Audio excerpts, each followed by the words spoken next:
Hello everyone. So you can probably see that I've I'll start again.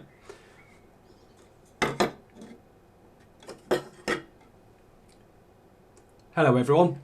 So a little bit kind of on the same thing of night vision, but the fact that as some of the subscribers don't know, I'm getting into 3D printing and I'm having hits and misses. But I think in a sense this is probably going to be more about a 3D printing discussion part and a little problem that I had.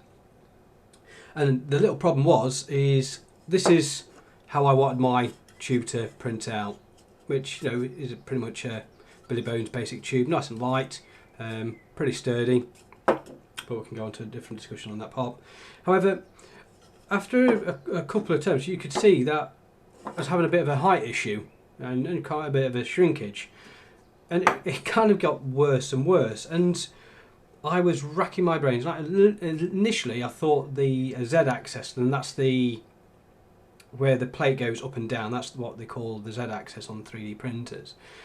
And I thought the motor had gone, and I was swapping cables, and I was messing around with all sorts of stuff.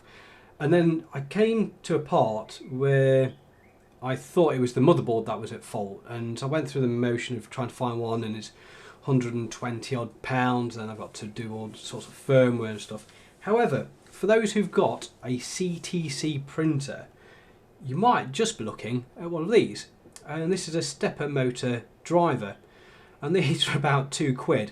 Now, unfortunately for me, or fortunately it might be, I've ordered a whole new printer, and then it was only after I'd ordered it I did the diagnostics of finding out that this was at fault. So I could have saved myself on 270 odd pounds, but one printer, two printer, is all right. So with that at fault, this is a 2 centimeter kind of calibration block that you're supposed to get. So as you can see, the X and Y axis, so along and forward, whichever way you want to look at it, but those two was fine, but when you went up and down, that was not working right.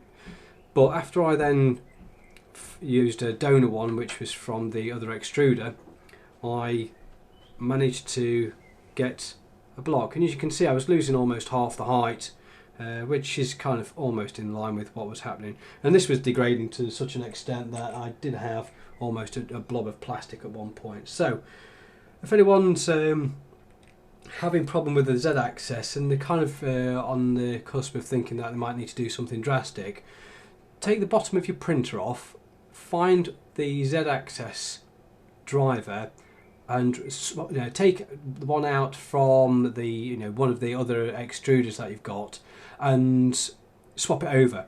The way I then tested this is using the printer. You've got a jog mode, and the jog mode allows you to take any of the accesses, whether it's I'm going to get this the wrong way around, X or Y, and the Z, but go onto the Z axis jog mode and just hold the button down to go all the way up and then all the way down.